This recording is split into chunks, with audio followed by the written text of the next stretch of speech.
In front of me is Motorola G75, and today I would like to show you how you can add emergency numbers.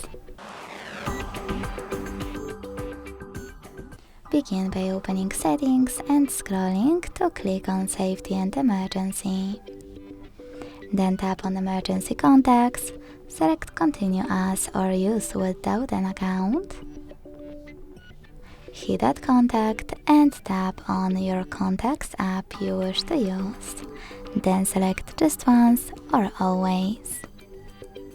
Click on your contact and do exactly the same with all the other ones you need.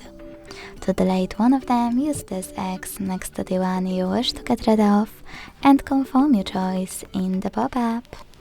Thanks so much for watching. If you enjoyed this video, leave a like, comment and subscribe. Bye!